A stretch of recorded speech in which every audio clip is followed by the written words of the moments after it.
Commander Vorn stepped onto the human warship and felt immediately uncomfortable. The air was too warm, the lights were too bright, and everywhere he looked, humans were doing things that made no sense to him.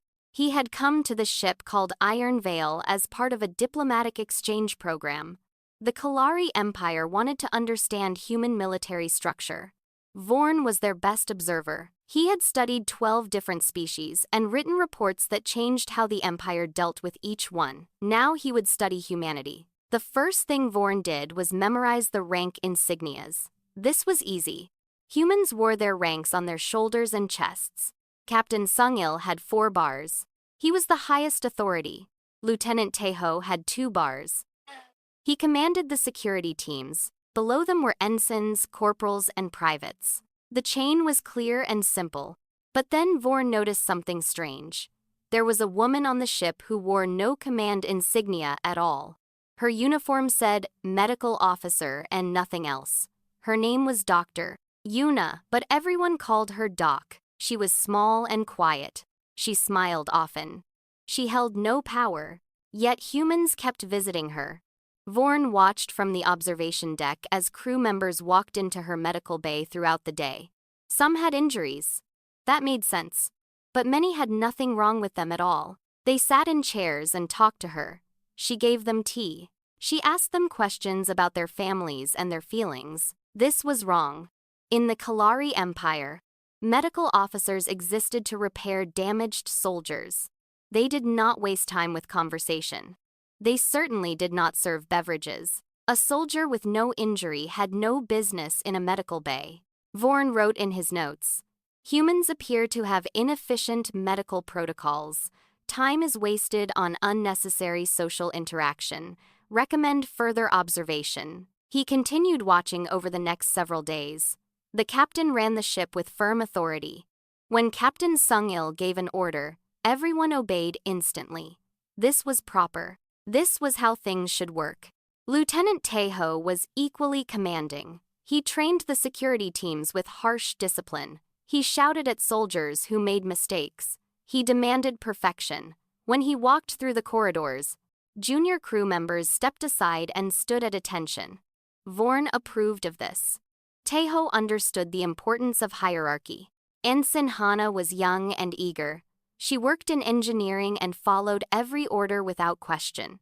She called her superiors sir and never spoke unless spoken to. This was also proper behavior for someone of low rank. Everything made sense except for Dr. Yuna. Vorn could not understand her place in the system. She had no authority over anyone. She could not give orders. She could not punish disobedience. Yet humans treated her with a strange kind of respect that Vorn had never seen before. One evening, Vorn observed something that confused him deeply. Lieutenant Teho, the fierce security chief who made grown soldiers tremble with fear, walked into the medical bay after his shift ended. He did not have an injury. He did not need treatment. He simply sat down across from Dr. Yuna and said, "Doc, I have not been sleeping well. What should I do?" Vorn froze in his hidden observation spot. This was impossible. A commanding officer was asking a subordinate for guidance. In the Kalari Empire, this would be seen as weakness. A commander who admitted problems would lose all respect. Other officers would challenge him for his position. Showing vulnerability was the same as showing your throat to an enemy. But Dr. Yuna did not mock Lieutenant Teho. She did not report his weakness to the captain. She simply nodded and asked him gentle questions. How long had this been happening? Was he worried about something? Had he been eating properly? Teho answered all her questions honestly. He told her about nightmares from a past battle. He told her about fears he had never spoken aloud. He told her things that would destroy his career if any Kalari officer heard them. And Dr. Yuna listened. She did not judge. She did not take advantage. She gave him advice about breathing exercises and offered him herbal supplements from Earth. When he left, he looked lighter somehow, less burdened. Vorn did not understand. He approached Navigator Unbi the next day. She was a calm and logical woman who seemed willing to answer questions. "I am confused about your medical officer," Vorn said. "She holds no rank. She has no command authority. Why does Lieutenant Tejo speak to her as if she is his superior? Yunbi smiled in that strange way humans did when they found something amusing but not quite funny. Doc is not his superior. She is something different. Different how? Your hierarchy is clear. Captain, then lieutenant, then the lower ranks. Where does she fit? She does not fit in the hierarchy at all, Unbi said. That is the point. Vorn's confusion deepened. Then why does anyone listen to her? Unbi thought about this for a moment. Because she keeps us whole. The captain commands our duty. Doc protects something else. Our minds, our hearts, the parts of us that rank cannot touch.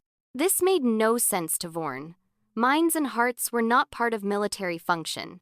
A soldier's job was to obey orders and complete missions. What did feelings have to do with anything? He wrote another note.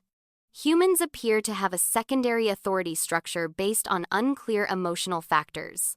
Dr. Yuna may be a hidden political officer or intelligence agent. We'll investigate further. But as days passed, Vorn found no evidence of hidden rank. Dr. Yuna was exactly what she appeared, to be a simple medical officer who healed injuries and talked to lonely soldiers. She had no secret power. She had no special authority. Yet the crew orbited around her like planets around a sun. Vorn watched Corporal Wujin bring her flowers he had grown in the hydroponics bay. He watched Ensign Hana ask for her opinion on personal matters. He watched battle-hardened soldiers soften their voices when they spoke to her, as if kindness was something precious they wanted to protect. He did not understand any of it. On the 14th day of his observation, Vorn sat in the mess hall during the evening meal. He was reviewing his notes when Dr. Yuna sat down across from him. "You have been watching me," she said. Her voice was gentle, not accusing. Vorn stiffened. "I am observing all crew members. It is my assignment. You are confused by me." He could not deny this. You have no rank, yet everyone respects you. In the Kalari Empire, respect comes only from power. You have no power. This is illogical. Dr. Yuna poured herself a cup of tea and wrapped her small hands around it. What do you think power is? Commander Vorn? The ability to give orders and enforce obedience. She nodded slowly. That is one kind of power. But there are others. What other kind is there? Before she could answer, an alarm rang through the ship. Red lights flashed. A voice announced that unidentified vessels had been detected near the border. All crew were to report to stations. Vorn watched the mess hall empty as humans rushed to their posts. But before they ran, almost every one of them glanced at Dr. Yuna. She gave them a small nod, barely visible. Only then did they move. And Vorn realized with a cold shock that he had been wrong about everything. This woman, with no rank, no authority, and no power over anyone, had just given permission to an entire crew without speaking a single word. He needed to understand what this meant. Because if humans had discovered a kind of authority that existed outside of hierarchy, the Kalari Empire needed to know about it. Everything he thought he knew about humanity was about to change. The alert turned out to be a false alarm. The unidentified vessels were merchant ships that had strayed off course. But Vorn could not stop thinking about what he had seen in the mess hall. The way the crew had looked at Dr. Yuna before moving. The way she had nodded. The way they had obeyed something that was not an order. He reported his observations to Ambassador Reth through secure communication. Reth was his superior in the diplomatic mission. A senior Kalari who had negotiated treaties with dozens of species. "This doctor concerns me," Reth said through the screen. "You say she commands without orders? This is impossible. Authority must come from rank. Rank must come from the chain of command. There is no other way." "I know what I saw," Vorn replied. "The humans treat her differently. Not like a commander. Not like a subordinate. Like something else entirely." Reth's expression hardened. "Then she must have hidden authority. Perhaps she is an intelligence officer using medical work as cover. Perhaps she reports directly to their government. Find the truth, Vorn. The Empire needs to understand human power structures if we are to negotiate with them effectively." Vorn agreed to investigate deeper. But in the following weeks he found nothing. Dr. Yuna had no secret rank. She had no hidden authority. She was simply a doctor who cared for her crew. And yet her influence continued to baffle him. The best example came when Corporal Woojin refused his scheduled medical evaluation. Woojin was a heavy weapons specialist, a large man with thick arms and a proud attitude. He had served in combat for 15 years. He did not like being told what to do by people he considered weaker than himself. "I am fine," Woojin told Dr. Yuna when she called him to the medical bay. "I do not need some non-combat officer poking at me." Vorn watched this exchange from the corridor. He expected Dr. Yuna to call for Lieutenant Taeho. He expected her to invoke regulations and threaten punishment. This was how authority worked. If someone disobeyed, you used power to force compliance. But Dr. Yuna did nothing like that. She simply looked at Woojin with calm eyes and said, "All right, you do not have to come." Woojin blinked, surprised by her easy surrender. "But I should tell you," she continued.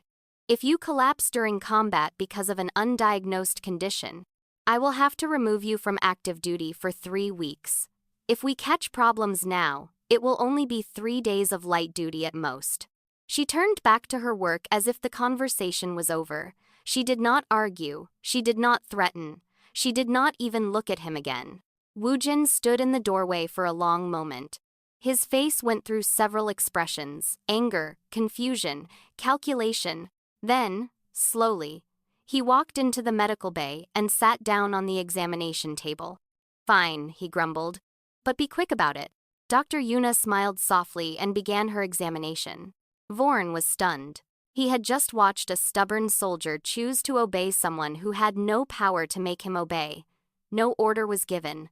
No threat was made. Dr. Yuna had simply presented information and let Woojin make his own decision. But somehow, she had known exactly what to say to guide that decision. This was not command. This was something else. Vorn did not have a word for it. He spent the next several days trying to understand. He interviewed crew members casually, asking about their medical officer. Their answers confused him even more.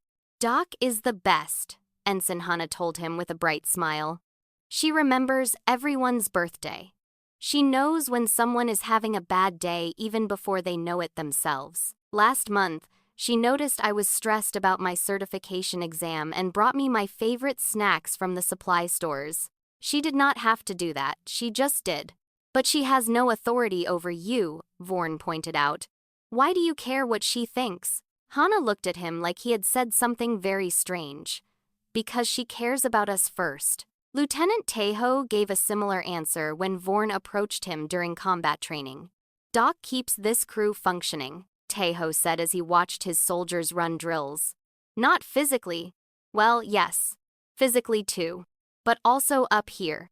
He tapped his temple. "War breaks things inside you that medicine cannot fix. Doc fixes those things anyway." "How?" Taeho shrugged. "She listens. She remembers. She does not judge. When you talk to her, you feel like the most important person on the ship, and when she tells you something, you know she is only saying it because she wants what is best for you. Not for herself, not for the mission, for you." Vorn struggled with this concept. In the Kalari Empire, everyone wanted something. Every piece of advice came with hidden motives. Every kindness was a transaction. The idea of someone who gave without expecting anything in return was almost impossible to believe. "And if she told you to do something that contradicted the captain's orders?" Vorn asked carefully. Taeho's expression became serious. "That would never happen. Doc respects the chain of command. She would never undermine Captain Sungil. But if it did happen, theoretically, who would you obey?" Taeho was quiet for a long time. When he finally spoke, his voice was thoughtful. "If Doc said something was wrong, she would be right. She does not speak unless she is certain. If she contradicted the captain, it would only be because the captain was making a mistake that could hurt people. And in that case," he did not finish the sentence. He did not need to. Vorn felt a chill run through his scales. This small doctor with no rank and no power had more real authority than he had ever imagined. The crew would follow their chain of command, yes, but their true loyalty, the kind that lived in their hearts, belonged to her. He reported this to Ambassador Reth immediately. Impossible, Reth said flatly. Loyalty cannot exist outside of hierarchy. You are misunderstanding human social behaviors. I am not misunderstanding anything, Vorn insisted. These humans have built something we do not have. Their chain of command handles orders and duties, but underneath it, there is another chain, one built on trust and emotional connection. Dr. Yuna sits at the center of this second chain. She has no official power, but she has something that might be more important.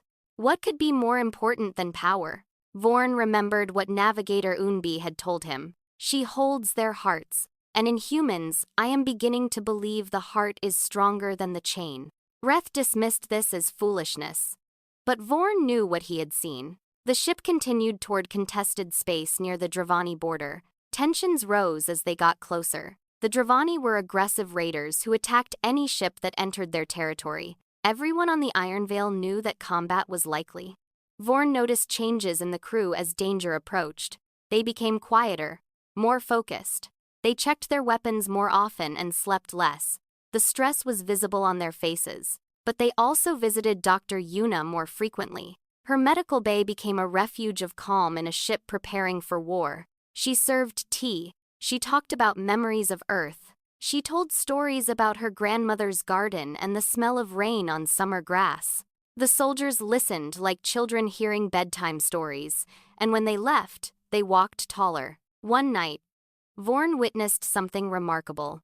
Private G1, a young soldier barely old enough to serve, came to the medical bay in tears. He was terrified of the coming battle. He had never seen real combat before. Dr. Yuna did not tell him to be brave. She did not remind him of his duty. She simply sat beside him and said, "It is all right to be scared. Fear keeps us alive. The trick is not to remove fear but to carry it with you and still do what needs to be done." "How do you do that?" G1 asked, his voice shaking. "You remember who you are fighting for. Not for governments or flags. For the person beside you. For your crewmates who will be scared too." She placed a hand on his shoulder. "And you remember that whatever happens, I will be here. I will not let any of you suffer alone. That is my promise." G1 wiped his eyes and nodded. When he left, his fear had not disappeared, but it had been joined by something else, something that looked like courage. Vorn finally began to understand. Dr. Yuna was not a commander. She was an anchor. In a universe of chaos and violence, she was the fixed point that the crew could hold on to. They did not obey her because they had to. They listened to her because she had proven, through 1,000 small acts of kindness, that she was worthy of their trust. The alarm came 3 days later. Dravani raiders had been detected on an intercept course. Battle stations were called. The ship hummed with violent energy as weapons powered up and soldiers ran to their positions. And once again, before anyone moved, they looked at Dr. Yuna. She stood in the corridor with calm eyes and a steady presence. She did not speak. She simply nodded. The crew moved as one. Vorn realized that he was witnessing something the Kalari Empire had never seen, an authority that existed without power, a command that needed no orders. And he understood, at last, why it worked. Because Dr. Yuna had earned it. The Dravani ships came out of the darkness like hungry wolves. 3 of them, smaller than the Iron Veil but faster and more aggressive.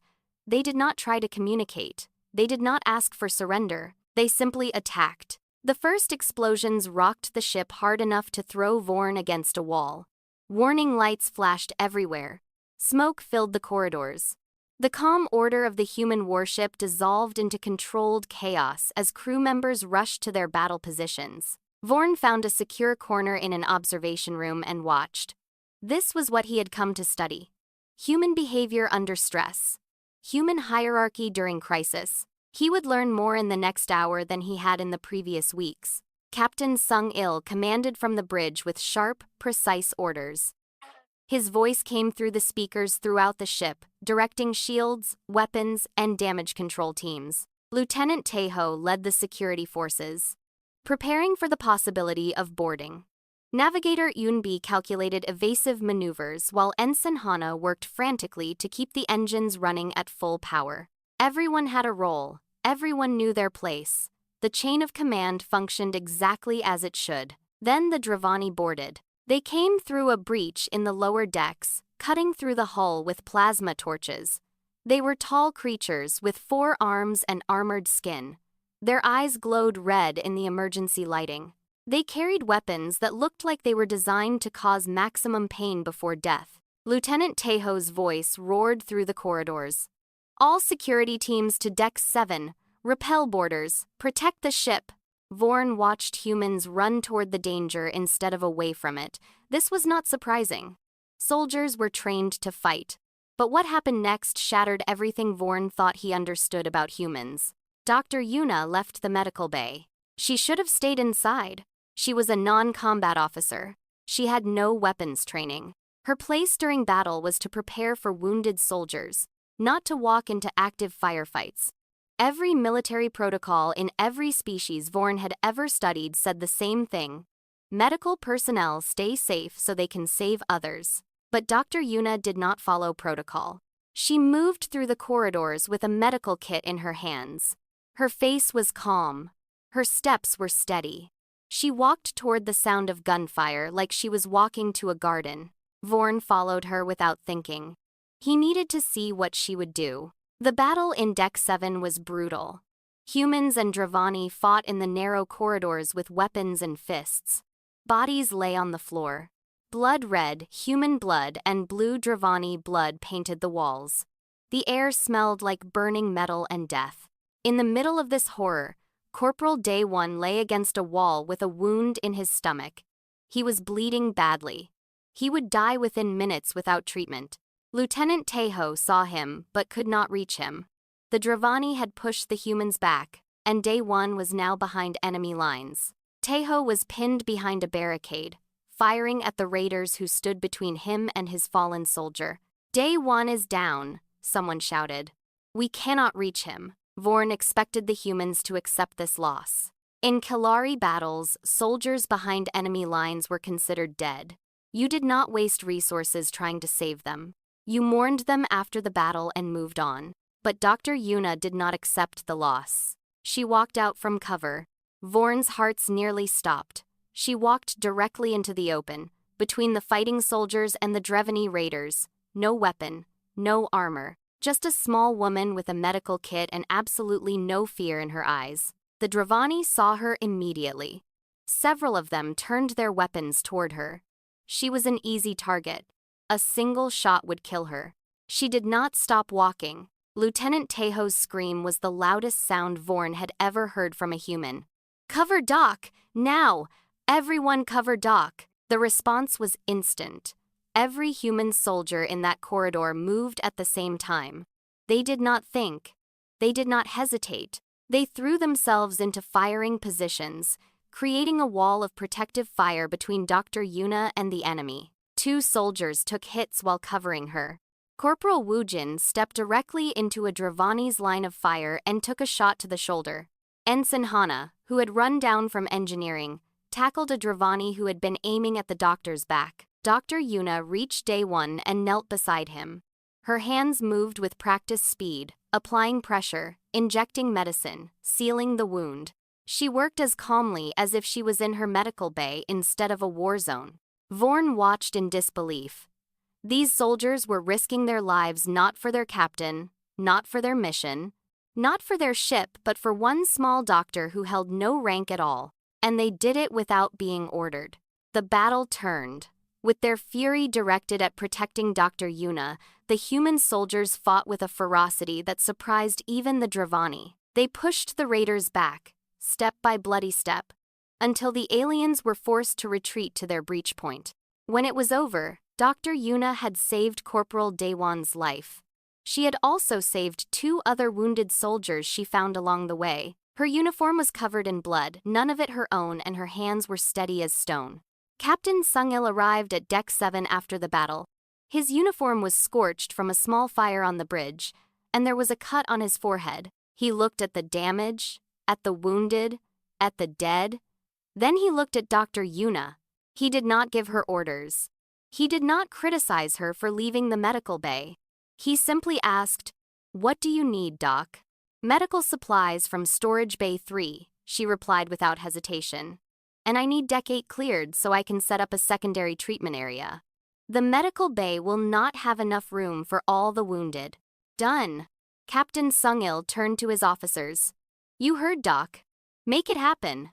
They made it happen. Vorn stood in the bloody corridor, trying to process what he had just witnessed. The chain of command was clear. Captain Sungil gave orders, but he had just taken directions from someone with no rank, and no one questioned it. Later, after the wounded were treated and the dead were mourned, Vorn found Dr. Yuna alone in her medical bay. She was cleaning her instruments, her movements slow and tired. He approached her carefully. "I do not understand," he said. She looked up at him with eyes that had seen too much. "What do you not understand? You walked into battle without a weapon. You could have died. You should have died. Why did you do this?" Dr. Yuna set down her instruments. "Because Day One needed me. But you had no protection, no way to defend yourself. I had the best protection on this ship." She smiled slightly. "I had my crew. They could have failed. The Dravani could have shot you before anyone could react. Yes, they could have." She did not seem bothered by this. "But they did not." "How did you know they would not? How did you know the crew would protect you?" Dr. Yuna was quiet for a moment. When she spoke again, her voice was soft. "Because I would have done the same for any of them. Because they know that. Because trust is not something you calculate, Commander Vorn. It is something you build, one small act at a time, until it becomes strong enough to stand on." Vorn struggled with this answer.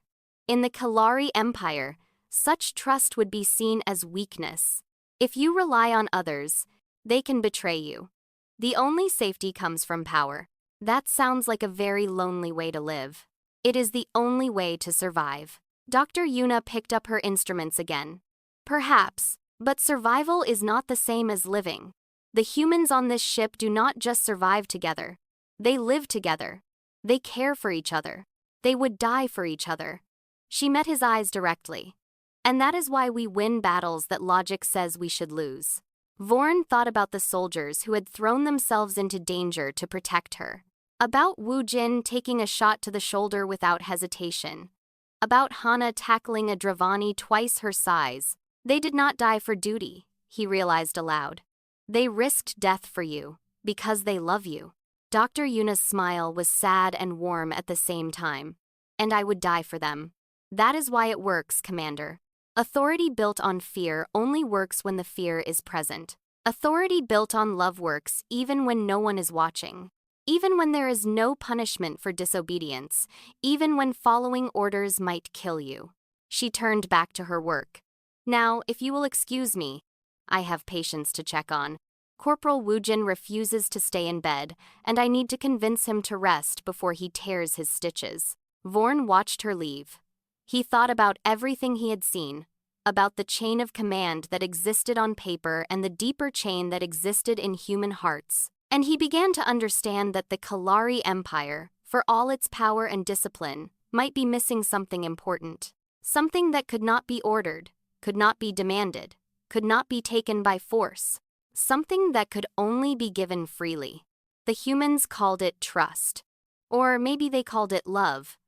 Vorn was not sure there was a difference, but he knew now that whatever it was, Dr. Yuna had it. And with it, she commanded an authority that no rank could ever match. The Iron Veil limped through space toward the nearest repair station. The battle had left deep wounds in the ship, hull breaches on 3 decks, damaged weapons systems, a list of wounded that filled 2 screens in the medical bay, and 3 dead. Vorn attended the human funeral ceremony. He did not understand most of it. There were words spoken about honor and sacrifice. There were tears on many faces. Captain Sungil stood at the front, his voice steady but his eyes wet. But the moment that struck Vorn most deeply was when Dr. Yuna spoke. She did not talk about military glory or brave deaths. She talked about the people. Private Dae-sung, who had been learning to play guitar and had promised to perform for the crew. Corporal Mira, who sent half her salary to her younger siblings back on Earth. Lieutenant Boram, who had been afraid of the dark as a child and had joined the military to prove he could face any fear. She knew them, not as soldiers, as people. When the ceremony ended and the bodies were committed to space, the crew filed past Dr. Yuna one by one. They did not salute her. They did not stand at attention. They simply touched her hand or shoulder, sharing a moment of connection before moving on. Vorn watched and felt something he had never felt before. He did not have a word for it in the Kellery language. The days that followed were hard. Morale was fragile. The wounded recovered slowly. Everyone was exhausted and grieving. But Dr. Yuna never stopped moving. She checked on every patient personally, multiple times a day. She made sure crew members were eating and sleeping. She noticed when someone was struggling and found ways to help without making them feel weak. Vorn began following her more closely, no longer as an observer but as something closer to a student. He wanted to understand how she carried so much weight without breaking. Private G1 became his most important case study. G1 was the young soldier who had been terrified before the battle. He had survived the fighting, but something inside him had broken. He stopped speaking. He stopped eating. He sat in corners and stared at nothing, his eyes empty and distant. In the Kellery military, such soldiers were considered damaged. They were removed from duty and often discharged with dishonor. Weakness could not be tolerated. It spread like disease. Dr. Yuna treated G1 completely differently. She did not demand that he recover. She did not threaten consequences for his silence. She simply sat with him, hour after hour, day after day. Sometimes she talked about small things, the weather on Earth, memories from her childhood, funny stories about her time in medical school. Sometimes she said nothing at all. Vorn observed these sessions from a distance. He did not understand the point. Nothing was being accomplished.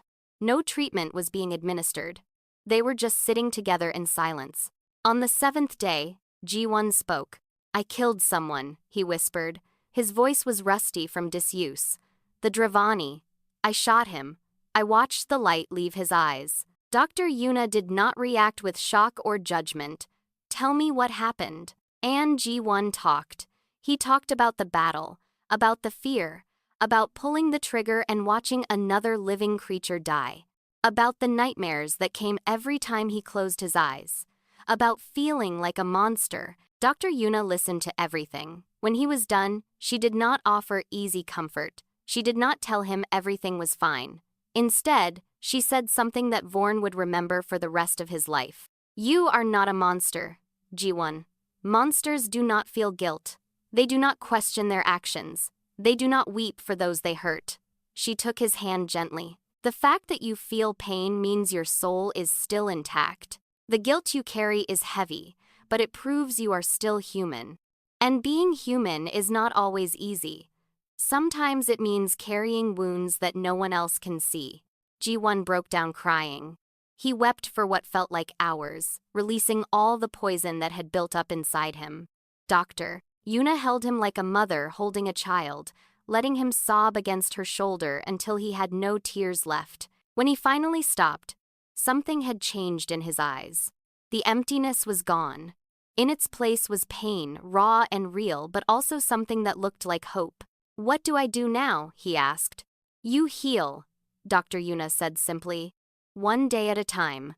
And you remember that you are not alone. I will be here. Your crewmates will be here. We carry each other's weight on this ship. That is how we survive." Vorn felt moisture on his own face and realized with shock that he was crying. Kellery did not cry. They were not supposed to feel emotions this strongly. But watching Dr. Yuna heal a broken soul with nothing but patience and kindness had touched something deep inside him. He spoke to Lieutenant Tejo that evening. The security chief was in the gym, working through exercises that helped him manage his own trauma. "I need to understand something," Vorn said. "In the Kellery Empire, we would consider Private G1 damaged. Useless. We would remove him from service. But Dr. Yuna is spending hours trying to heal him. Is this not a waste of resources?" Tejo stopped his exercises and looked at Vorn with something close to pity. "G1 is not a resource. He is a person. A young man who gave everything he had for this ship. Do we abandon our own because they are broken? What kind of crew would we be then? An efficient one. An empty one. Teho sat down heavily. Vorn, you have watched us for weeks now. Have you learned nothing? Our strength does not come from efficiency. It comes from knowing that we matter to each other. That no one gets left behind. That even when we break, someone will be there to help us heal. He pointed toward the medical bay. Doc understands this better than anyone. She knows that a crew is not a machine. It is a family. And families take care of their own. Even when it is hard. Even when it takes time. Even when there is no guarantee of success. But what if G1 never recovers fully? What if your investment is wasted? Teho shrugged. Then we tried. And that matters too. Do you know what would happen if we threw G1 away like garbage? Every other soldier on this ship would see it. They would know that if they broke, they would be discarded too. That knowledge would destroy us faster than any enemy. Vorn thought about this deeply. In the Killary Empire, soldiers fought because they were ordered to. They obeyed because they feared punishment. But human soldiers fought for something else entirely. They fought because they trusted their crewmates. Because they knew they would be protected and valued. Dr. Yuna was the heart of that trust. She was proof that the ship cared about its people. Every hour she spent with G1 sent a message to the entire crew. You matter. You are worth saving. You are not alone. Vorn finally understood her power. It was not authority, it was meaning. He was still thinking about this when the ship arrived at the repair station. They needed supplies, equipment, and time to fix the damage from the battle. What they found instead was a trap. The repair station had been captured by Dravani forces. The moment the Iron Veil came within range, enemy ships emerged from hiding spots around the station. There were 5 of them. Too many to fight. Too many to escape. Captain Sung-il responded instantly. He called for battle stations. He ordered evasive maneuvers. He tried to find a way out, but the Dravani were ready. Their first volley hit the bridge directly. Captain Sung-il went down. Vorn was near the bridge when it happened. He saw the explosion. He saw the captain thrown across the room. He saw the blood. The bridge fell silent. Officers stared at their fallen leader. For a terrible moment, no one moved. No one knew what to do. Then Dr. Yuna arrived. She ran through the damaged corridors faster than Vorn had ever seen her move. She burst onto the bridge and went straight to Captain Sung-il. Her hands checked his wounds with expert speed. He is alive, she announced. Serious injuries, but he will survive if I can get him to surgery immediately. The relief in the room was visible. But then Navigator Unbi asked the question everyone was thinking. Doc, who commands the ship now? The chain of command was clear. With the captain down, Lieutenant Teho was next in line. He was a combat officer, trained for tactical situations.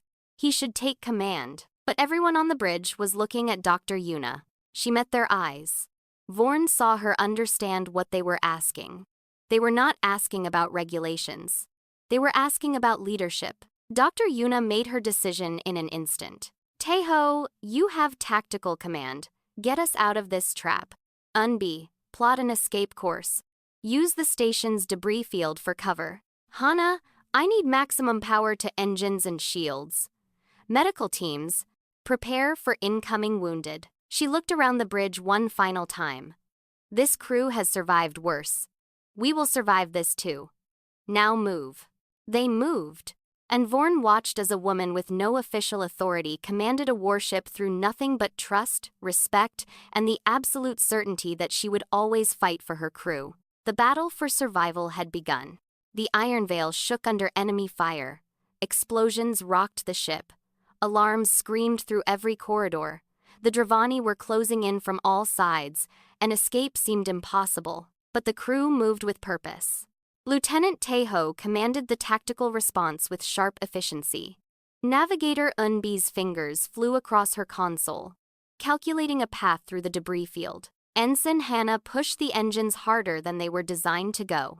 And throughout the chaos, Dr. Yuna was everywhere.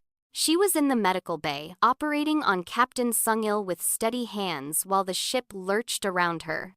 She was giving orders to damage control teams through her communicator. She was checking on the wounded and the scared and the dying, offering words that somehow made everything feel less hopeless. Vorn had given up trying to observe from a distance. The situation was too desperate.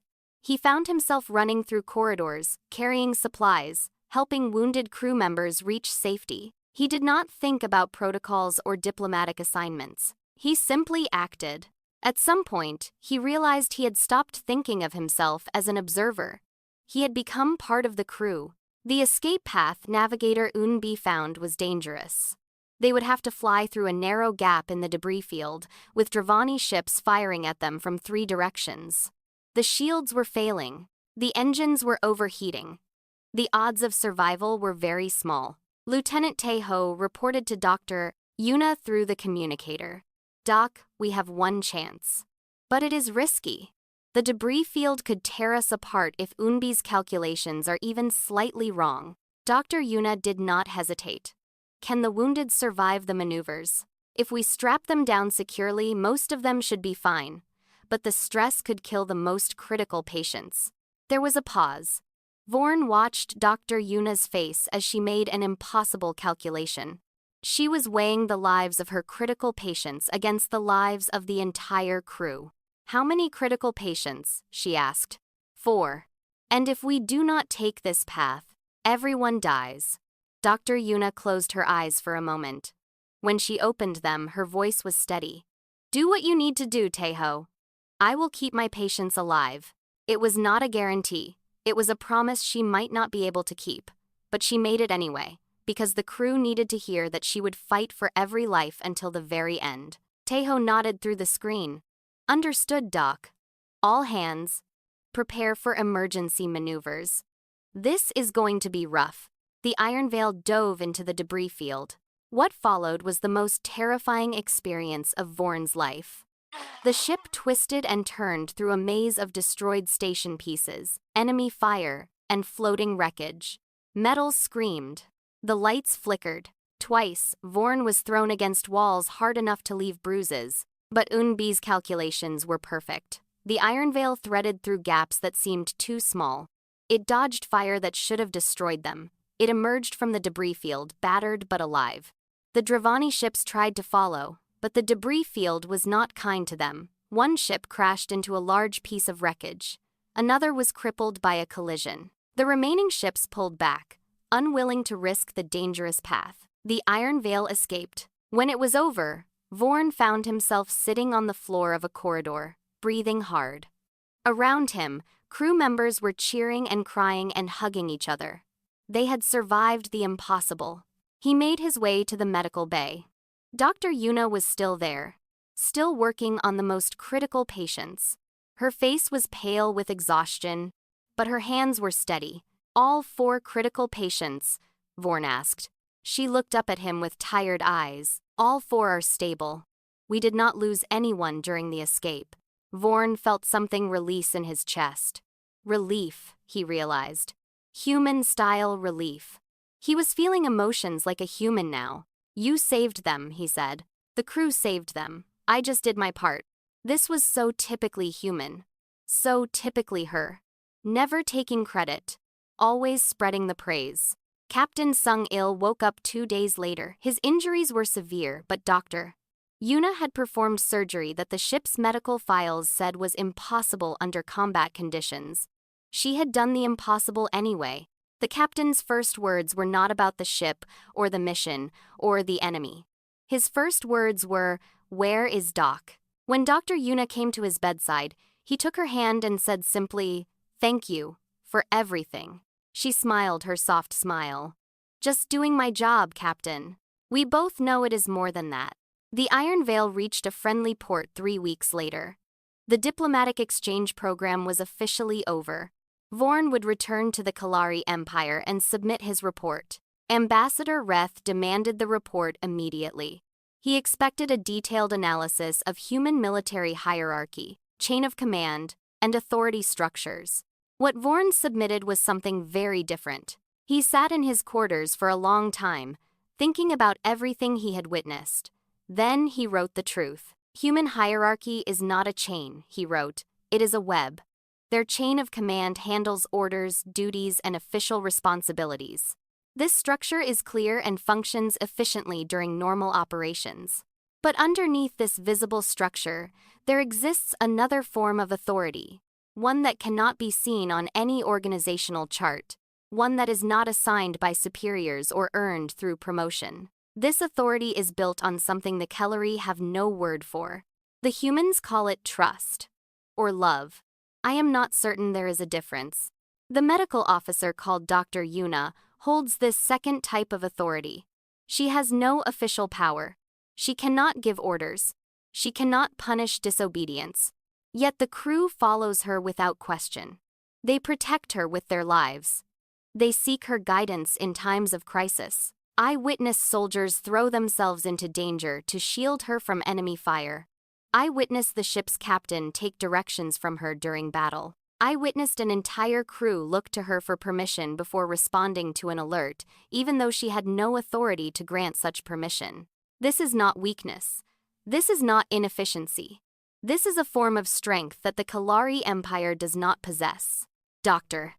Yuna commands without orders because she has earned the right to be followed.